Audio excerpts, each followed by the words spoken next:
नमस्कार दोस्तों, मैं बॉबी टुडू बीटीएस के बॉलीवुड यूट्यूब चैनल में आप लोगों को स्वागत करता हूं। तो दोस्तों, आप लोग कैसे हैं? आशा करता हूं बहुत अच्छा होंगे और परिवार के साथ बहुत अच्छा समय बिताते होंगे। तो दोस्तों, आज फिर लेकर आया हूँ एक नई पेशकश। और आप जितना लोग मेरे चैनल से जुड़े हुए हैं और देखते रहते हैं, सभी को मेरी तरफ से धन्यवाद देना चाहता हूं। तो दोस्तों, आज बात करेंगे एक अलग हटके जो बॉलीवुड भारतीय सिनेमा के जगत में एक अनोखी बात है। तो दोस्तों, सिनेमा तो हम लोग बहुत कुछ देखते हैं सिनेमा में, और बहुत तरह का अभिनेता, अभिनेत्री और संगीतकार, निर्देशक सभी को देखते हैं। लेकिन ये बहुत लोग को नहीं पता होगा कि सिनेमा, भारतीय सिनेमा कब शुरू हुआ था, अब कैसे शुरू हुआ था। तो आज उसी विषय में जानकारी देंगे। तो दोस्तों, सुनते रहिएगा आज के प्रोग्राम, आज की नई पेशकश। तो दोस्तों, भारतीय सिनेमा जो बॉलीवुड नाम से पहचाना जाता है, भारतीय सिनेमा की शुरुआत लगभग 1913 में 13 साल में किया गया था। उस समय दादा साहेब फाल्के एक फिल्म बनाया था। उन फिल्म का नाम था राजा हरिश्चंद्र। इस फिल्म से भारत की सिनेमा जगत की यात्रा शुरू हुई थी। ये भारत की पहली पूर्ण और लंबाई की मूक वाली फिल्म थी। इसमें ना आवाज़, ना गाने, ना कुछ भी नहीं रह करता था। इसको 22 रूप से दिखाया जाता था। शरीर का अंग भंगी और इशारा से इसका वीडियो में काम किया जाता था। तो दोस्तों, ये दादा साहेब फाल्के भारतीय सिनेमा जगत की जनक कहा जाता है। उसके बाद आते हैं 20 सदी की 1920 दशक का छोटी सी कहानी। 1920 दशक में भारतीय फिल्म उद्योग में मूक फिल्मों का बोलबाला था।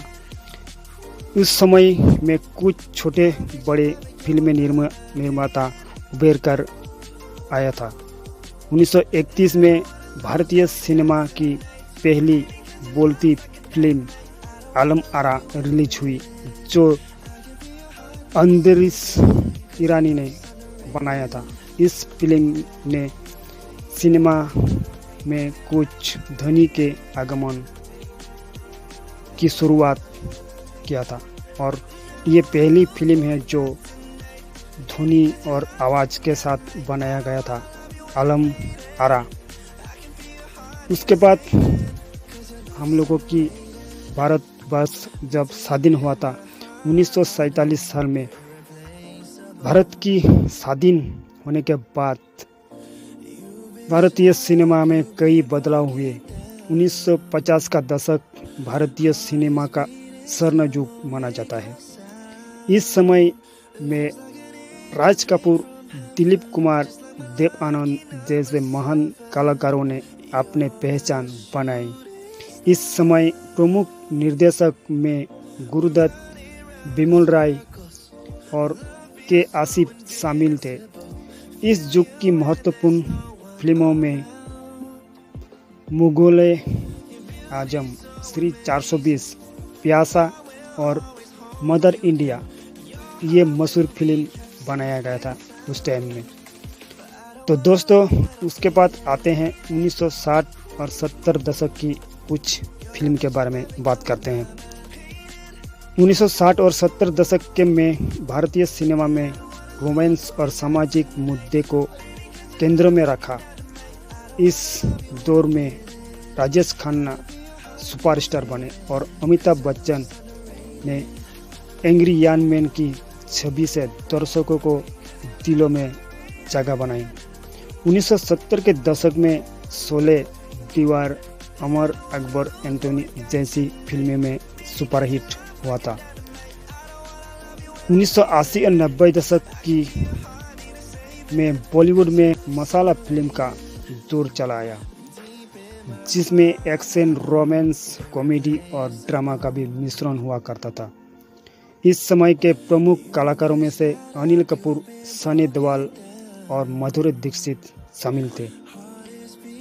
1990 के दशक में शाहरुख खान, सलमान खान और आमिर खान ने इस बॉलीवुड इंडस्ट्री में जान फूंक दी थी। इस दशकों में प्रमुख फिल्मों में दिलवाले दुल्हनिया ले जाएंगे, हम आपके हैं कौन, करण अर्जुन और कुछ कुछ होता है।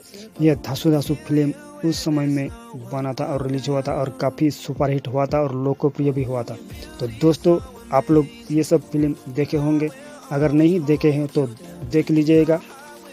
उस टाइम का फिल्म अलग होता है और आजकल का फिल्म बहुत अंतर होता है।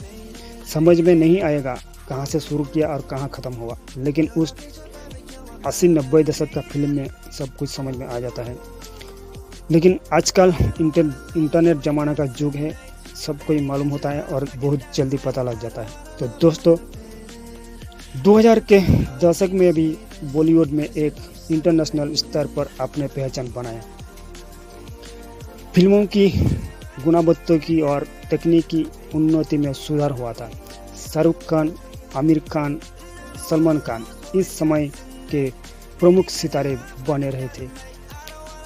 इस दौर की प्रमुख फिल्मों से लगान, कभी खुशी कभी गम, कहूँ ना प्यार है और तारे ज़मीन पर शामिल थे।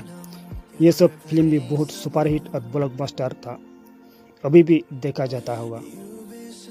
उसके बाद आते हैं 2010। 2010 के बाद बॉलीवुड ने एक डिजिटल युग में प्रवेश किया था। इंटरनेट और OTT प्लेटफॉर्म की बढ़ती लोकप्रियता ने फिल्म निर्माण और वितरण की क्रांति ला दी थी। इस दौर में विभिन्न प्रकार की फिल्मों में निर्माण हुआ और क्षेत्रीय सिनेमा में भी बड़ी सफलता पाई। इस समय के प्रमुख कलाकारों में रणवीर सिंह, दीपिका पादुकोण, आलिया भट्ट और विक्की कौशल शामिल है। इस दशक की प्रमुख फिल्म में से दंगल, बजरंगी भाईजान, गली बॉय और उरी शामिल है। ये सब धांसू धांसू फिल्म भी बहुत अच्छा है और इसमें बहुत अच्छा कुछ सीखने को मिलता है। बॉलीवुड ने केवल भारत में ही नहीं बल्कि अंतर्राष्ट्रीय स्तर पर अपनी छाप छोड़ी है। भारतीय फिल्म कई अंतर्राष्ट्रीय फिल्म महोत्सव में प्रशंसा पा चुकी है। इसके अलावा भारतीय फिल्में विदेशी बाजार में भी अच्छी कमाई करती है। बॉलीवुड का सफ़र एक सदी से अभी तक का है और इसमें समय समय पर अपने आप को बहुत अच्छे तरह से बदला और नया किया है। भारतीय सिनेमा में न केवल मनोरंजन के क्षेत्र में योगदान किया बल्कि सामाजिक मुद्दे पर भी लोगों को जागरूक किया है। और बॉलीवुड की कहानी केवल फिल्मों की नहीं बल्कि भारतीय संस्कृति, समाज और परिवर्तन की कहानी भी दिखाई जाती है। तो दोस्तों, कैसे लगा आज की नई पेशकश? पुराने यादों को ताज़ा किया। और दोस्तों, अच्छा लगे या बुरा लगे प्लीज़ लाइक और कमेंट्स कीजिएगा, क्योंकि एक लाइक ही मेरे लिए एक मोटिवेशन मिलता है। तो दोस्तों, मिलते हैं अगले पेशकश में अगले दिन। तब तक के लिए सही सलामत रहिएगा और जय हिंद, जय भारत।